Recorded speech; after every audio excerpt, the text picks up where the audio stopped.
introduce you to Mr. CEO, Group CEO. Unajua me, I don't often interview CEOs unless they've paid for the time. But this was us, literally almost not begging, but we asked if your calendar was right. And we needed to have you here.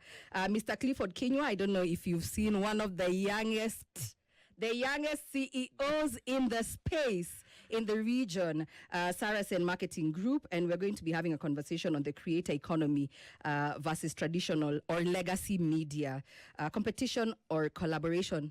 Mr. Cliff, I'm really trying to call you Mr. because Mr. Kinyua and I go way back. I'm almost just calling him Cliff.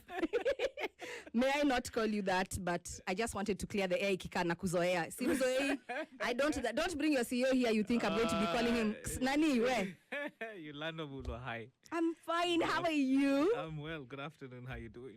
I'm good. Thank you so much for making that time. It's nice to have you here. Congratulations. Thank you so much, and good to see you after such a long time. Yeah, you're still cool with an edge. Your CEO is cooler than mine. Oh, you're so kind. You're so kind. Mr. Chacha, I'm only saying that so he can smoothen out kidogo when he hears our name.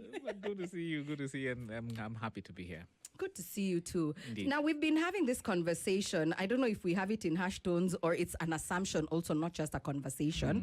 When we think about the creator economy and we think about legacy media, I sit in both spaces. I have my own personal handles and my pages that I try to populate with small little to contents and whatnot, but I also work for Standard Group PLC.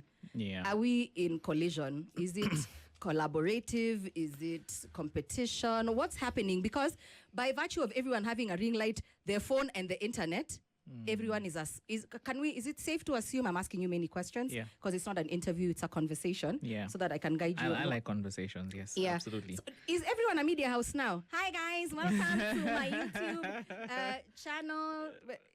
Yeah. So first of all, I think it's important even for our listeners to have some context in terms of what I'm doing. I'm the current group CEO of Saracen Marketing Group. And one of the things I've done over the years is I help organizations remain relevant, especially in a world that's not standing still. Yes.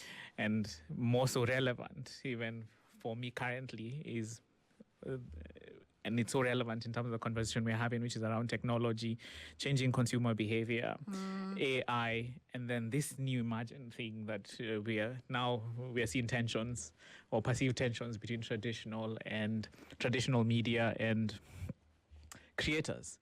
I don't want to call them influencers because I think if we do that, then we sort of narrow the whole discussion. Yeah. And I usually tend to say you need to look at the history of how things have evolved over time. Yes. By the way, a lot of things evolve, whether it's payment systems where the guys wanted to say, yes, M-Pesa was revolutionary.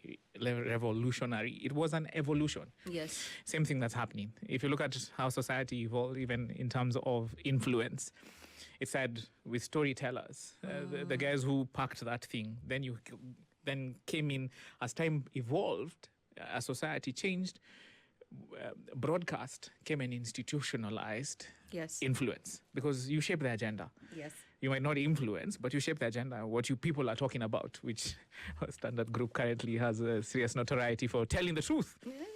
However, depending on who you ask. Absolutely. But you set the agenda that people talk about. Yes. And you begin to see that evolution. And therefore, what traditional media did is institutionalize that. If you look at print.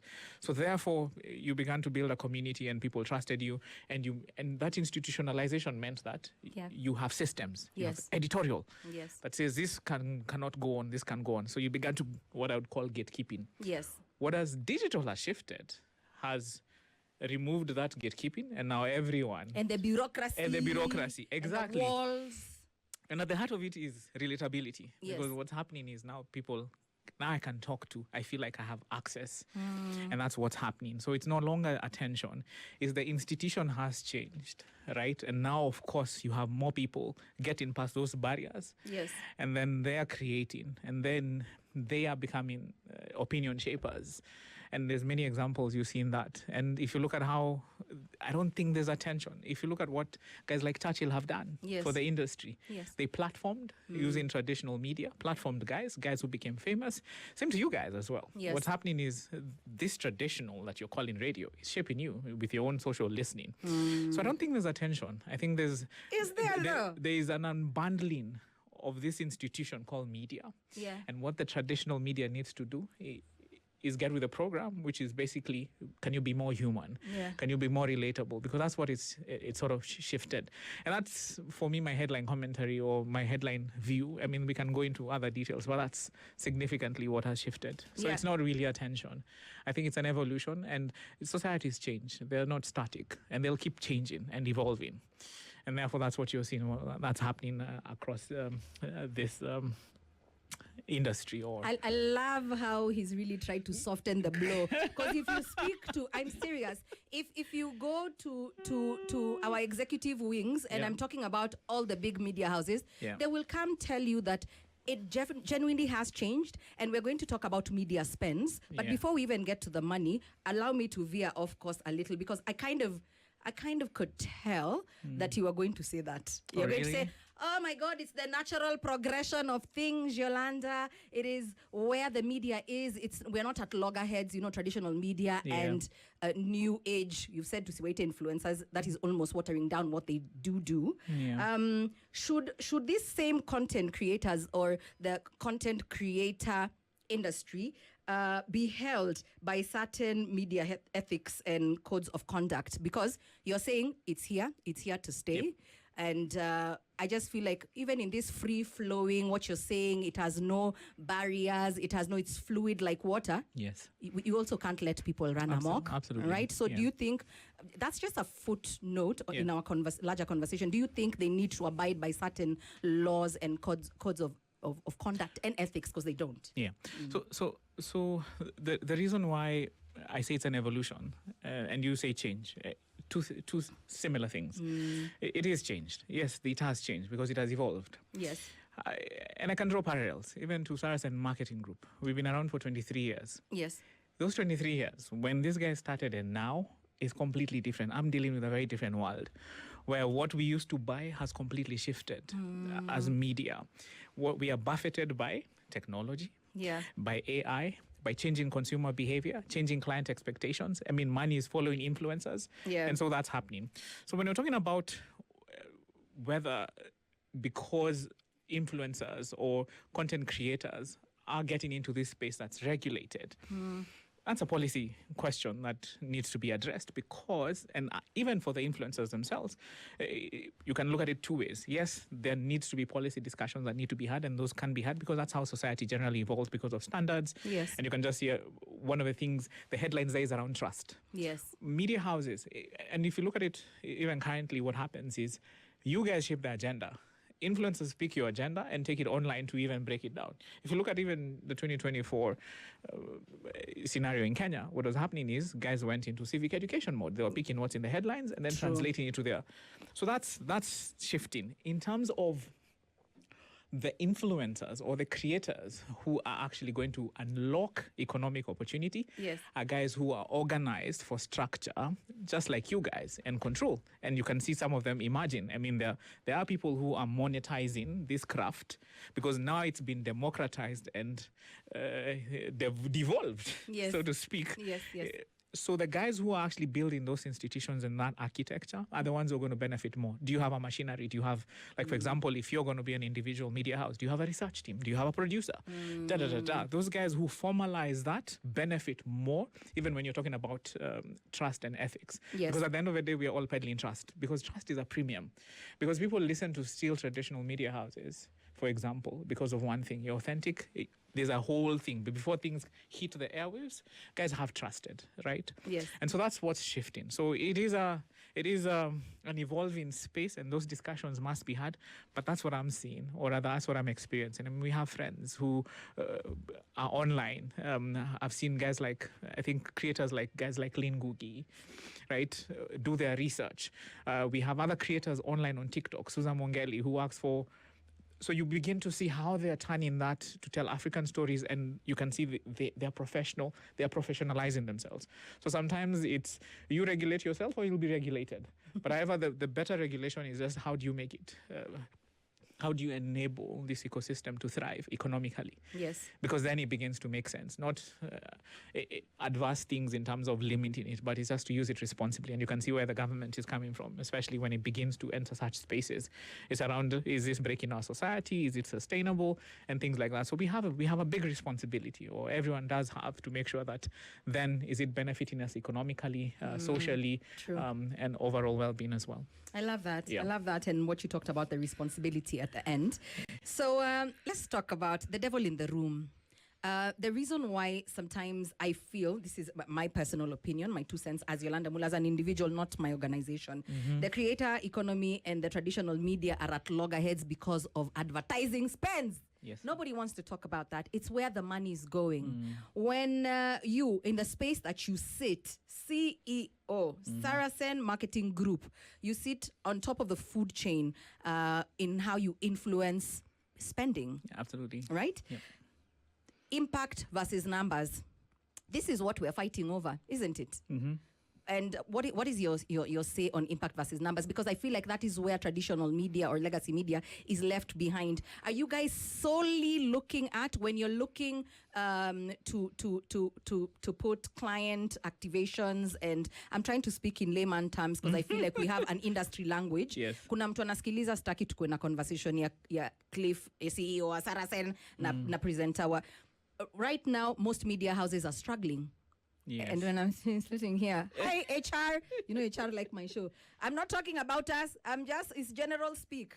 We are struggling to keep the doors open. We are struggling to stay relevant.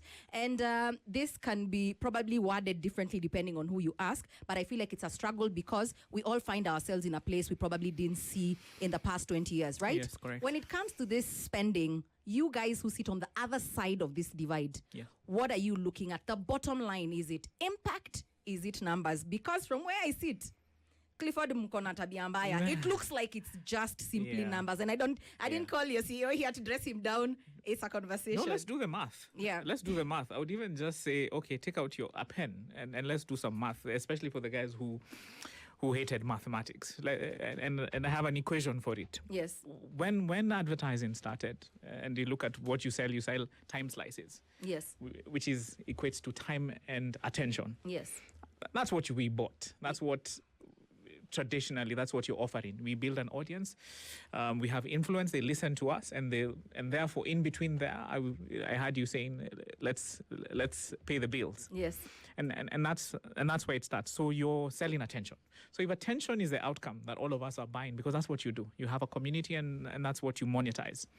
If attention, what is attention equals to then in this world so that you see where the money is going? Yes. Right. So money follows value, right? You unlock it based on, I have a problem, I pay for it, etc. Businesses have their own problems, and we'll come to that. So what's the denominator? Actually, let's start with the top, since kuna kwanga na whatever iko juu and whatever is down. Up. Yes. Numerator, zile ziko juu. What are those variables? And they begin. You have TV, you have radio.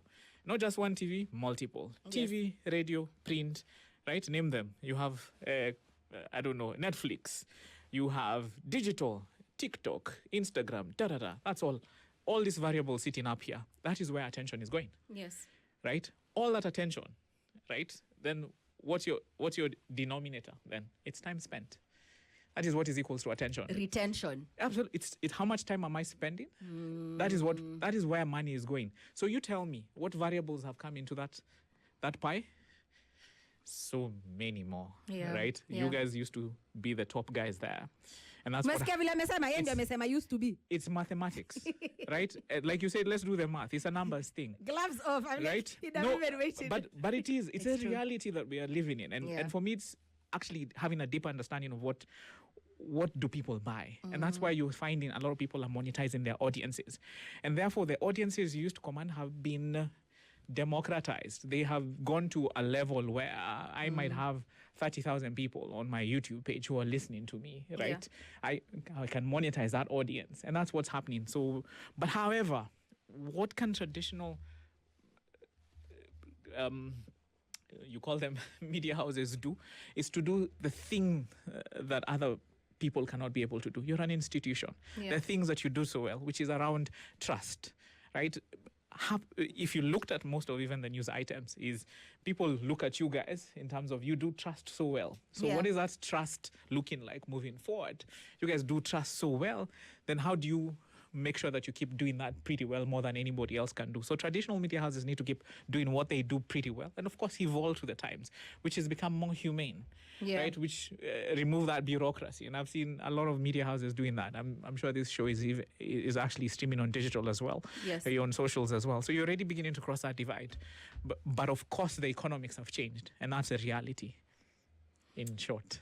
Hey, see, I'm like, have you had the smart way of just being told, you all need to have that looked at? Have you ever coughed and someone is like, without disrespecting you, maybe you should get that checked? That was the very thumbed, the very classy way of saying you all need to get that checked out. Yeah. So we're going to get into a music break. UB40, Can't Help Falling in Love. And then when we come back, we're going to listen to a few comments.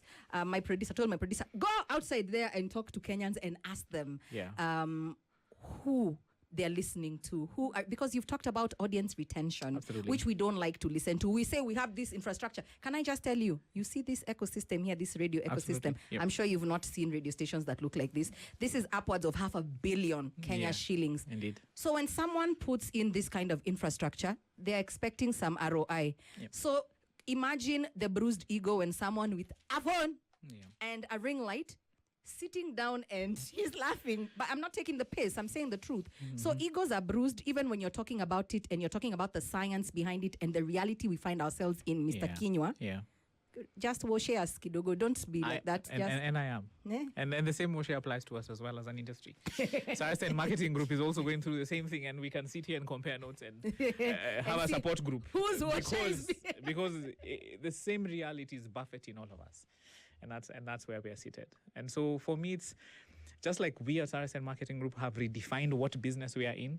Also, I feel the traditional media space needs to redefine what business they are in as well. So that's also another conversation for another day. And I love that. I think you need to put a pin on that so that you can come and tell us if we have gotten comfortable. We're not working, fast enough to okay. Yeah. We'll talk to him in a few. If you have any questions, any comments, at SpiceFMKE on Facebook, Instagram, and Twitter. The hashtag is Sugar and Spice. You can call live in the studio if you love the sound of your own voice, 071-901-2600. We have a short code. It is toll free, so it's free of charge, 40127. Talk to me. Are back with the CEO, Saracen, and I told him he's been hurting my feelings. I promise. No CEOs were harmed behind the scenes when the music was playing. I love the truth to power that you have decided to just give us today. Saracen Media has been here a minute, so I know when you're it's true. You've been here a minute, and you've said that you yourselves are not being beaten by the harsh weather conditions we all find ourselves in, but maybe sijui ni workshop organize the winds of change. The winds of change have been blowing for a while now. Yes. I don't know if you're going to organize a workshop for all of us, because I always feel like when you recognize the fact that this is happening, it's beyond my control. We find ourselves here. There's no coulda, woulda, shoulda.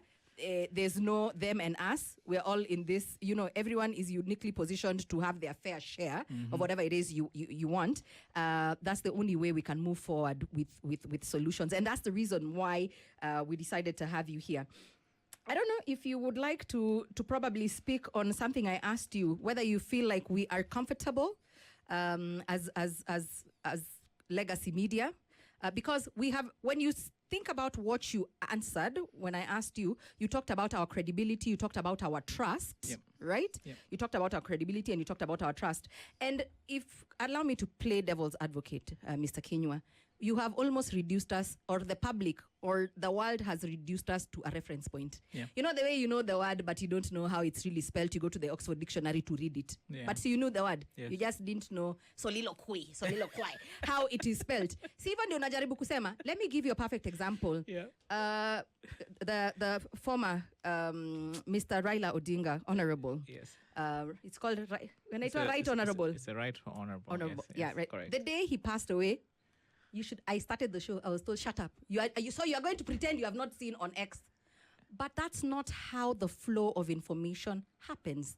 Before I make a breaking news announcement on my show, even as a mid-morning show, it has to come from so way up, trickle down. By the time it gets to my producer, it has gone through almost 4 offices. You know that because you understand about editorial and our policies and the laws that govern these structures.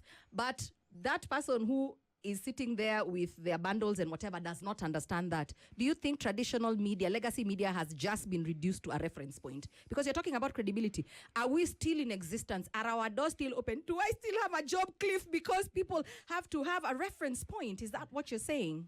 Well, that's a very interesting question, actually. And probably how to look at it is that reference point you're talking about is one very important thing in society that we're all looking for. Number one is trust. Yes. And trust is a premium, and it should be a premium. So that reference point that you're talking about is something that you should value, right? And so are you comfortable? I don't think so. The discussions I've been having with leadership across different media houses, you can actually see something is happening. Same to us, we've had to engage as well. Yeah. I don't think anyone is comfortable. It's only that the speed of change is pretty fast. And sometimes it's pretty hard to keep up for all of us as well.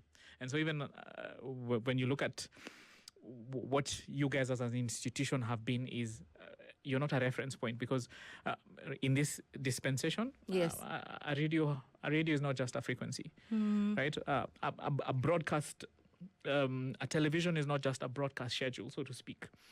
I feel a newspaper is not just a paper.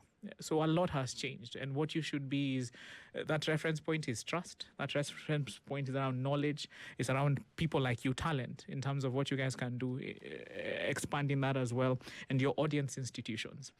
And therefore, in as much as news is breaking elsewhere, we rely on you guys to verify.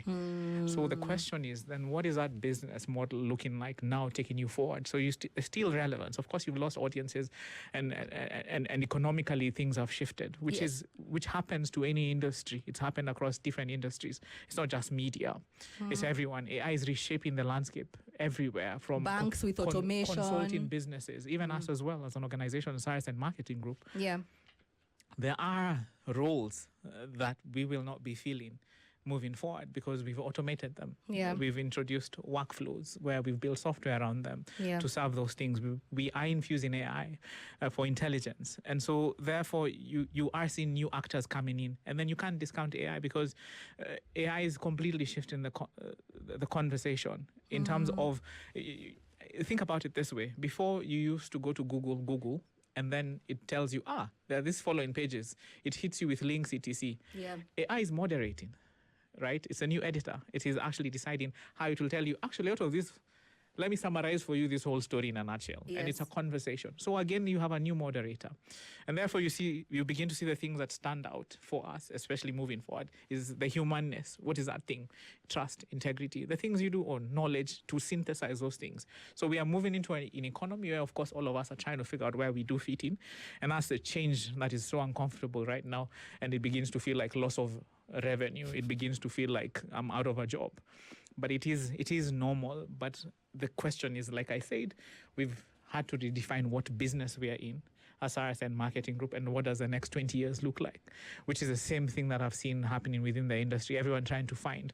So it's not really attention. I think it's just figuring out, like, guys, we are uncertain what that looks like. Yes. But what are the next 3-5 years going to look like, and being alive to the changing landscape and expectations.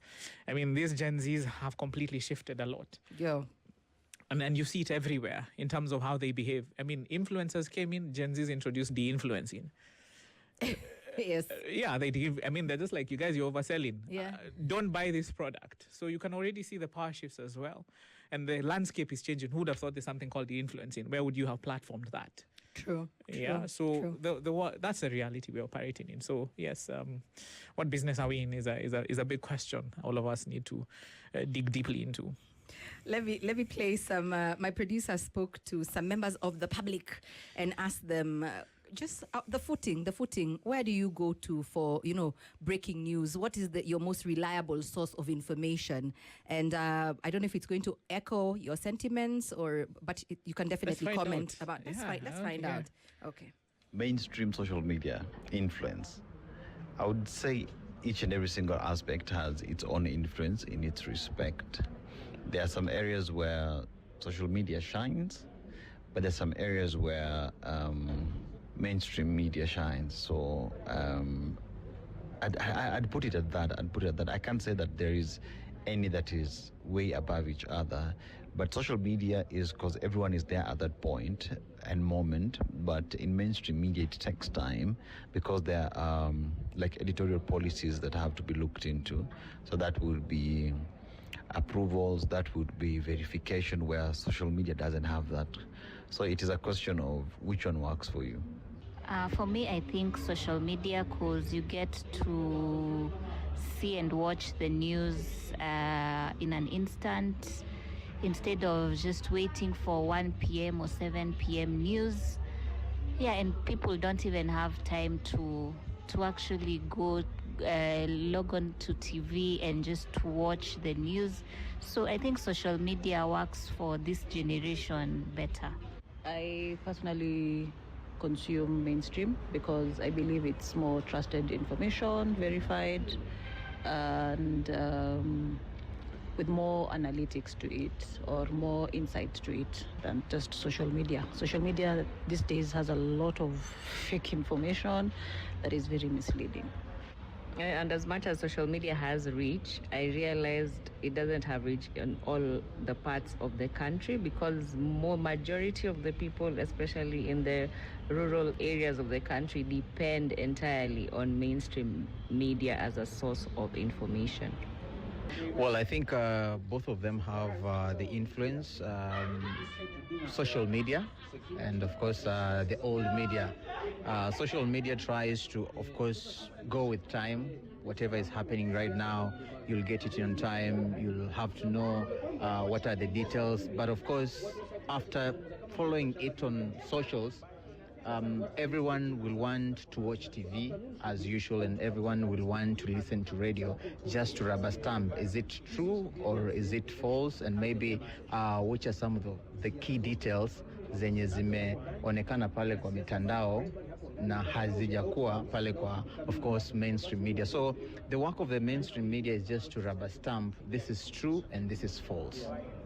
I believe social media has more influence because everybody now has, most percent of Kenyans have a smartphone. Therefore, whatever they consume is on their phone, on their gadgets, or on their devices all the time.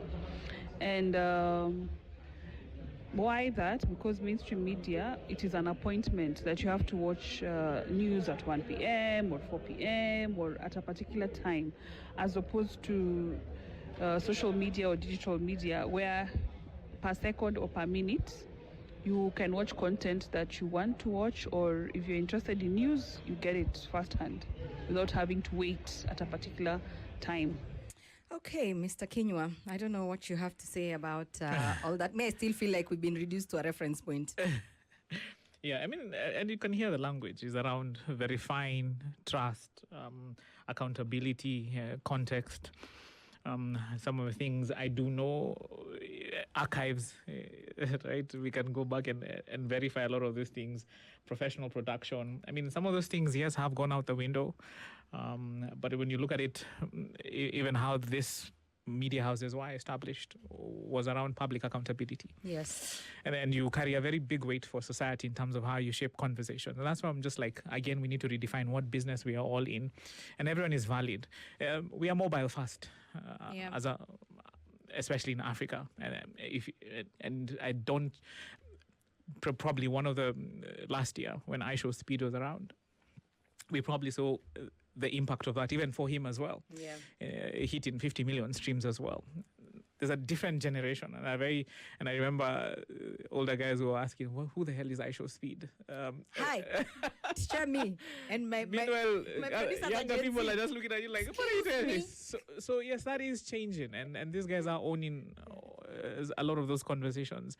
And so yes, at the end of the day, for all of us is to redefine what our role is in terms of what we were originally structured to do into now. What does a new era look like? Can we be more human? Can we close that gap in terms of being relevant to audiences? Relatable. Can you talk to me? Because guys are building communities that listen to them because they have a certain point of view.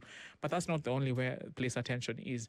People still, one of the things you begin to see in a lot of polls, still, trust for traditional media is massive, up to 68% in studies I've seen around Reuters. Again, they refer back to verify. Is this true? Yeah. Right? Because if you said it, then it must be. So there's still a big role. The thing is, how do we carry that forward to make sure that it translates economically? Yeah. Because I wish the bank accounts said what? Because I'm like, do these people? I want to tell them. Did you hear what he said? Yeah. So what architecture are you building for guys as well that you can continue to monetize as well? So, yep. Okay, now let's talk about going viral. We keep hearing, this brand has gone viral. A lot of brands are chasing that virality. Is that enough, Cliff? And what is your opinion around that? I think how we started looking at virality over time is, sometimes virality can just be a single event.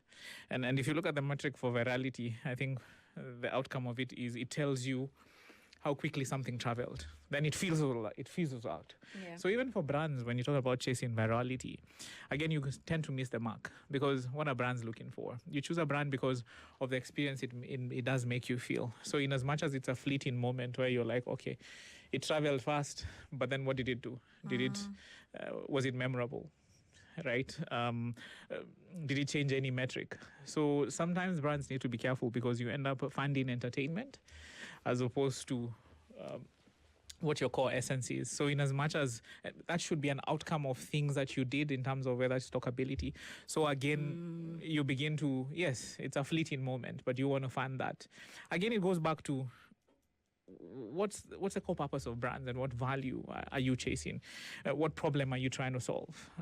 Yes, you can jump on a trend, but then is it governed by a system and architecture? So one of the things that's happening even now, even as I look at what some of the products we're putting out for SpiceFM Marketing Group, I saw as part of the team we put together an information pack for brands to understand.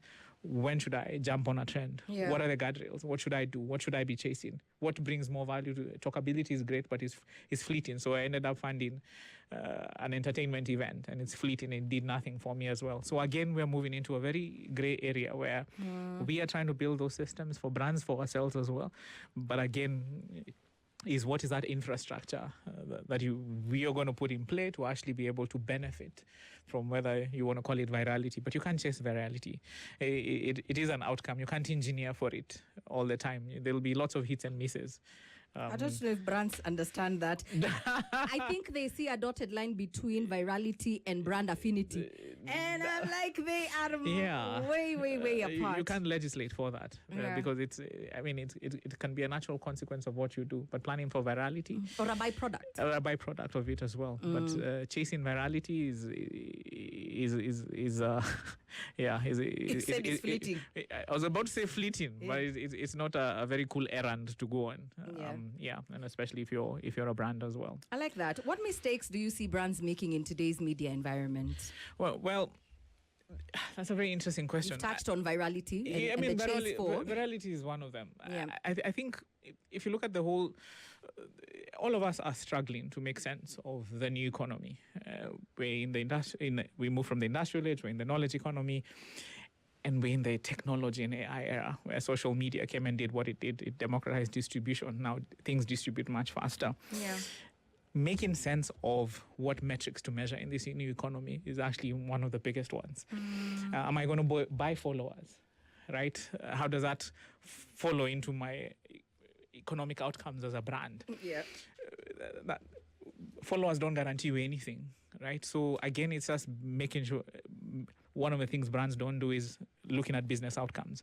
What do I want to achieve? Yeah. Then build the architecture around that. Even for us as well, part of the things is if we receive a brief, we don't go chasing that this money must go to an influencer. It is what business problem are we solving? Who can best solve it for the brand? Economically, sustainably, right? In terms of brand safety, things like brand safety, because it's important. As brands, you don't want to find yourself in the wrong place, having the wrong conversation, because there's a lot going on as well. So for me, one of the biggest ones is having the right metrics to actually measure and understand and have an understanding. And then again, not allowing even some of us to actually be able to plan for that, for your business problem. Because now what we have is a menu of options. Right? Why should I be on influencer? There's a whole science. There's a whole art as well. Yeah. So again, that's it. Those are some of those things, chasing virality, right? Not focusing on the business problem. So those are some of the few that I actually do see, and then chasing fleeting metrics that actually do not contribute to your bottom line or do not make sense at all. And so, understanding those new way of measuring this economy is also another fault, or rather another slippery slope as well for brands. I like that. Thank you so much. Very well put. The full conversation is going to be uploaded on our YouTube channel. In case you caught the conversation or the interview halfway through, you can always go. We always have, we call it evergreen content, since Mr. Kinyo has decided to talk about tunakwangana industry language yetu. People always tell me, do you know, I listened to your interview and I don't know what you guys were talking about. I'm like, are you serious? Are you serious? Akisema metrics, Susi Google. Metrics, measurement, KPIs. Hey, Poleni. No, it's the truth. It's the truth. To a layman's ears. Absolutely, I get it, yes. Yeah. So you can catch the full conversation there. It's going to be uploaded just after he says thank you and goodbye. What does the future of media and marketing look like in Africa? This is a very interesting thing, because it ties directly to what we are seeing for ourselves as well, which is one of the things we saw within the landscape was we don't lack talent as Africa. That's never been an issue. Our issues are more systemic and around architecture. And I feel, even for yourselves as well, is beginning to build those ecosystems that allow us to capture economic value, right? We are distributing our content on platforms that don't belong to us. We are distributing content without regard to intellectual property, things like IP. Right? People need to understand that IP is monetizable. Yeah. Right? And you can actually earn from it. Again, it's going back to look at the system and querying it and just say, okay, in this coming economy, what part are we going to play? We feel, as RSN Marketing Group as an example, we are building that architecture and that system. And that's where we want to spend our time, whether it's through technology, building frameworks, guardrails, making sure that we are spearheading that strategy for clients to understand that the future does not belong to, for example, the loudest channel, right? We feel that future belongs to the best designed ecosystems. And if I look at even the Standard Group, you look at your ecosystem. Is it designed well to capture value? Same to us as well. So that's where we feel that space is going. I mean, think about it. AI, technology, changing demographics and consumer behavior. All that needs to be packaged into an ecosystem, and a system that actually does allow somebody to scale, does allow us to monetize. And of course, then you bring in those things like policy. What are we going to regulate? Not just regulate. What are we going to enable to attract the necessary investments, the necessary conversations, the necessary direction in terms of what the next 5, 15, 20 years does look like? We are doing that for ourselves as RSN Marketing Group with interesting success as well, where we feel the market has crossed that divide. And one of the biggest conversations we're having with clients is something that has entered the boardroom called return on investment. Yes. Right? So let's be clear. Everyone wants to know, if I spend this money, if I spend this money, how much am I getting back? And so even us guys as an organization, we have designed those systems to be able to measure return on investment, to show guys, if you spend this amount of money, this is how much we project that you're going to get back. And we go back and track and say, did you make it? Yes. Then that's success. And that's how I feel even our marketing industry has evolved. It's changing and is more accepting of that kind of metric and measurement. So it's we're no longer splashing money. Yeah, and trial and error. So those things are changing significantly as well. I love that. I can't let you go without asking you this question. I just feel like Be careful how you answer this, Mr. CEO, because I will quote you one day and we'll look for you and you'll sit on that chair. No, it's not that show. That's our political show in the morning. Organic reach or paid ads? Biggest mistake brands make when working with creators. Mimi umenipatia kazi, mimi nimeenda nimelipa ads, nimeweka kwanza 10,000 per day. So you come, you find numbers. What do you look at? Well, again, what should a brand look at? Again, it goes back to what's a business outcome, right? Some of these metrics are very fleeting. Engagement, yes, people engage, but did they take action? Again, it goes back to what outcomes were you looking for. Again, please don't forget, there's a book I remember reading a couple of years back called Weapons of Math Destruction, right? These are algorithms, right? Currently, who's moderating, even though what you're paying? For those guys who are paying media, guys, there's censorship. There's certain things you can't do, right? So that is also being gated. Right. So when it comes to in terms of paid or organic, then there's trade-offs to be made. What exactly do you want as a brand? It comes back to the problem. What problem are you solving? Are you solving a fame problem? Do I want to be famous as a brand or make a community feel this? Do I want to sell? Do I want this influencer to do X, Y, Z? Do I trust them? Right? Again, that's what I'm talking about. Even the best, what I'm seeing right now, the best the influencers or creators who will attract money are people who actually began to build that ecosystem for themselves, to be able to do research, to trust, because you have a big responsibility now as well. So whether it's paid or organic, at the end of the day, it comes down to those things as well. And you realize brands are doing that vetting. They want brand safe. What have you said? Right? What we associate this brand with? So those things again mean that even the creator economy needs to shape up, begin to organize, begin to professionalize, and then you attract more economic outcome or better economic outcomes for yourself as a brand as well. So that is shaping up, and you can see it globally. Unilever decided as a brand to go and spend a serious amount of money on creators. Why? They saw that, especially from the food category, everyone talks about food. Yes. So they decided, actually, why are we spending all this money on all these mediums? Let's just pick the money, give it to creators, let them create. Because people are talking about food, and it's a very personal thing, right? So again, you can see the shifts in thinking. It comes from a business problem. Again, what are the outcomes you're looking for? So whether it's paid or organic, it's up to you as well. So that should be a starting point. I love it. Do you know the one thing that when you live here, we're going to call you, I've baptized you CEO or structure, Mr. Structure. You're structure and systems. You're very big on structure and systems. Absolutely. Even when you try to hide your homework, I can't. You just keep speaking in a chungulia. You try to smoothen, you change your wording. But you're very big on structure and systems, and I love that for your organization and just for the landscape, because we are all part of the ecosystem. Absolutely. And one way or another, we are all going to be affected by your way of thinking. I hope you can infect others. I feel like I'm going to cut some small snippets, so when I'm going to pitch for myself, I'm like, skia kila amesema numbers versus impact. What do you have to say? No, but it's true what you're saying. Absolutely. That the bottom line, what problem are you fixing? Yeah, what problem? What business problem? What are the outcomes that you want? Yes, absolutely. We have 3 minutes to the top of the hour. Thank you so much. Absolutely. I'm still super stoked that you made time for us to come and speak to our audience, because I feel like there was a lot to learn, and sometimes it's not good to have hearsay. It's good to just hear from the horse's mouth. The Group CEO, Saracen Marketing Group, Mr. Clifford Kinyua, thank you so much. The full conversation on all our social, small little snippets, and then the full bulk one for 1 hour. Aonge your ear off on our YouTube. This has been fun.